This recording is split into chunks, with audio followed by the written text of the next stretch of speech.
قرآن پاک میں اللہ تعالیٰ نے صاف فرما دیا اپنے رسول کو جو سب سے محبوب رسول ہیں، استغفر لهم او لا تستغفر لهم ان تستغفر لهم 70 مرہ فلن یغفر اللہ لهم۔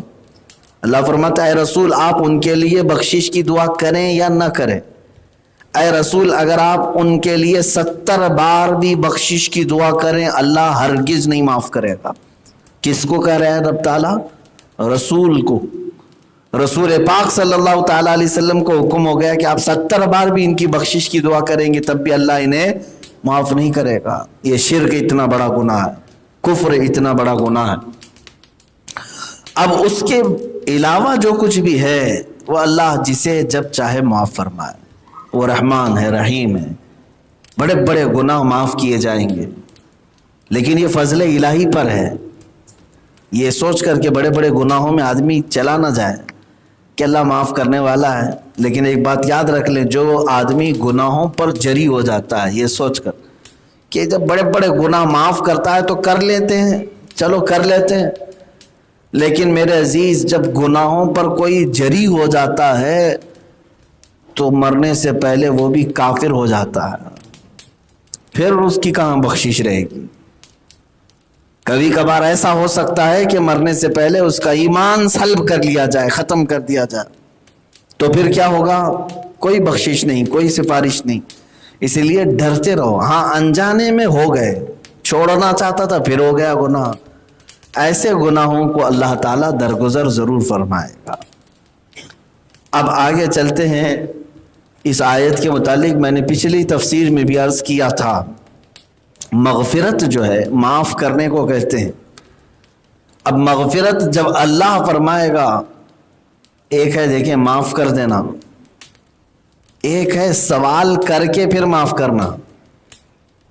مثال کے طور پر پوچھا جائے گا کیا کیا کیا تم نے، یہ سوال تو ہو گیا، تمہارے پاس برابر حساب کتاب دینے کا جواب تھا نہیں، اس میں تخفیف کی گئی، یہ بھی ایک طرح کی بخشش ہی ہے، معافی ہے، لیکن ہو سکتا ہے اس میں کافی لمبی دیر تک کھڑا کیا جائے۔ سوال ہو گیا ہے، جواب دیتے دیتے وقت لگ جائے گا، پھر رب تعالیٰ رحم فرما کر چھوڑ دے۔ ایک بخشش یہ ہے، اور ایک بخشش یہ ہے کہ پوچھا ہی نہیں جائے گا، سوال ہی نہیں، کیوں ایسا کیا تھا، نہیں، مٹا دیا ہم نے۔ یہ بخشش اعلیٰ ہے، اور رمضان میں اسی بخشش کے متعلق فرمایا گیا کہ اللہ تبارک و تعالیٰ جن کی بخشش رمضان میں فرماتا ہے ان کو سوال کر کے معاف نہیں بلکہ سوال پوچھا ہی نہیں جائے گا۔ حدیث پاک میں رمضان میں مرنے والا، جمعہ کی شب میں مرنے والا قبر کے سوالوں سے بھی محفوظ ہو جاتا ہے۔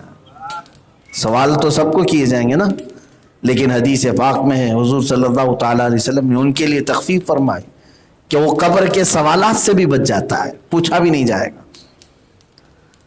اب بخشش کی تمنا طلب ہمیشہ رکھو، حساب کی نہیں، ہمیشہ اللہ رب العزت سے ہی مانگ۔ بعض لوگ یہ سوچتے ہوں گے کہ اے اللہ تو جلد میرا حساب کر دے۔ ارے نادان، اگر وہ حساب لینے پر آئے تو پھر ایک دن کا بھی حساب تو نہیں دے سکے گا۔ ہمیشہ دعا یہی کرو کہ اے اللہ تو اپنی بخشش کے دروازے جلدی کھول دے۔ بے حساب معاف کرنے کی دعا بھی ہمیشہ کرنا چاہیے۔ قیامت کے دن کی بخشش سوال کرتے ہیں نا، ہم ہمیشہ سوال کرتے ہیں ربنا اغفر لنا، اے اللہ ہماری مغفرت کر دے۔ میرے عزیز ہمارے ہاں تو دعا اس قدر عام ہے بخشش کے لیے، فرمایا گا جب ایک مومن دوسرے مومن سے مصافحہ بھی کرے تو یہ کہے یغفر اللہ لنا ولکم، یہی پڑھتے ہیں نا، یغفر اللہ لنا ولکم، یا آپ پڑھتے ہیں یغفر اللہ لکم، یہی ہے نا مصافحہ کرنے کے وقت کی دعا، یہی ہے مسلمان کے۔ کیا مطلب ہے اس کا؟ یعنی ایک مومن دعا کرتا ہے اللہ میری اور تیری بخشش کر دے۔ ہر مومن آپس میں ایک دوسرے کے مصافحے کے وقت بھی بخشش ہی کا سوال کرتا ہے، اللہ ہماری اور آپ کی مغفرت کر دے۔ اور مومنین نماز پڑھنے کے بعد مصافحہ کرتے ہیں پاک صاف ہو کر، اللہ نے کسی ایک کی بھی سن لی تو دونوں کی بھی مغفرت ہو گئی۔ مصافحہ کرنے والے ایک دوسرے میں سے کسی ایک کی بھی قبول ہوئی تو دونوں کی بھی اللہ مغفرت فرمائے گا، کیونکہ دعا اس نے دونوں کے لیے کیا ہے، اللہ ہماری اور تمہاری مغفرت فرمائے۔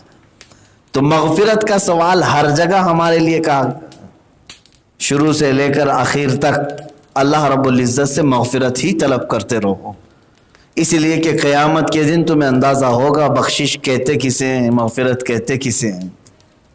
میرے عزیزو، یہاں چھاؤں میں بیٹھ کر کے بات کرنا اور ہوتا ہے، اور کھلے میدان میں دھوپ کے وقت وہاں پر پتہ چلتا ہے کہ چھت کی اہمیت کیا ہوتی ہے، سایہ کسے کہتے ہیں، یہ کھلے میدان میں جانے کے بعد احساس ہوتا ہے۔ تو آج تو تم جی رہے ہو زندگی میں، سب نعمتیں ملی ہوئی ہیں، قیامت کے دن جو تپتی ہوئی دھوپ میں اور تپش میں تمہیں اندازہ ہوگا کہ بخشش کسے کہتے ہیں، معاف کرنا کسے کہتے ہیں۔ جب ہمارے سامنے سے کچھ لوگوں کے نام پکارے جا رہے ہوں گے، فلاں تم آزاد ہو گئے ہو، جاؤ جنت کی طرف، تم حسرت سے انہیں دیکھ رہے ہوگے میرا نمبر کب آئے گا، یہ دن یہ وقت کب گزرے گا مجھ پر سے۔ اس دن احساس ہوگا کہ مغفرت کہتے کسے ہیں، بخشش کسے کہتے۔ اسی لیے زندگی میں جتنا ہو سکے اللہ کی بارگاہ میں مغفرت کا سوال کریں۔ اور استغفار بھی کیا ہے، استغفار جو ہے نا، استغفر اللہ پڑھتے ہیں نا، یہ بھی کیا ہے، اس کا بھی معنی یہی، استغفر اللہ کا مطلب ہوا اے اللہ میں تیری بخشش چاہتا ہوں، اے اللہ میں تجھ سے بخشش چاہتا ہوں، کہ اللہ کی بارگاہ میں معافی طلب کرنا، اسی کو استغفار بھی کہتے ہیں۔ اور جب تک بندہ استغفار کرتا رہتا ہے اللہ کا عذاب نہیں آتا اس پر۔ یہ بندہ ابھی بھی معافی مانگ رہا ہے، بار بار معافی مانگ رہا ہے، جتنی بار بھی گناہ ہو جائے معافی مانگنا چھوڑو مت۔ یہاں تک کہ ایک روایت میں نے دیکھا کہ فرشتے رب تعالیٰ سے کہتے ہیں کہ اے اللہ یہ بار بار تیری بارگاہ میں معافی مانگتا ہے، توبہ کرتا ہے، پھر گناہ کرتا ہے، پھر گناہ کرتا ہے، پھر توبہ کرتا ہے، پھر گناہ کرتا ہے، پھر توبہ کرتا ہے، یہ کیا کر رہا ہے؟ ہوتا ہے اکثر بندے ہیں۔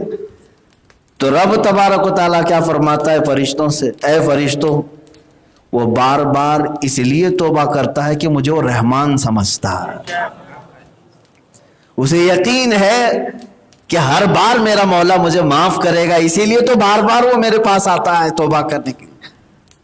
دنیا میں کر کے دکھاؤ، کسی کے پاس 2 مرتبہ جا سکتے ہو، تیسری مرتبہ تمہیں خود شرمندگی ہوگی۔ تیسری مرتبہ جاؤ کسی کے دروازے پر، اسی غلطی کو دہرا کر کے بار بار، گھر کا دروازہ آپ نے توڑا، گھر والے نے معاف کیا، 1 مہینے کے بعد پھر دروازہ توڑا آپ نے، اس سے پھر گڑ گڑا کر کے کہا غلطی سے ہو گیا چلو معاف کر، تیسری بار توڑو اس کا دروازہ، پھر گھر والا معاف کرے گا۔ یہ دنیا ہے میرے عزیزو، ہم آپس میں ایک دوسرے کو 2 سے زیادہ مرتبہ نہیں معاف کریں گے، لیکن یہی بندہ اپنے رب کی بارگاہ میں بار بار توبہ کرتا ہے، بار بار معافی چاہتا ہے۔ کیوں؟ اس کے دل میں یہ بات چھپی ہوئی ہے، یہ بندے ہیں جو معاف نہیں کرتے، وہ رحمان ہے، وہ رحمان ہے۔ اور یہاں تک کہ روایت میں ملتا ہے کہ اللہ تعالیٰ فرشتوں سے فرماتا ہے ایک دن ایسا آئے گا کہ میں اسے سچی توبہ عطا کروں گا، اور وہ اس توبہ پر قائم رہ جائے گا،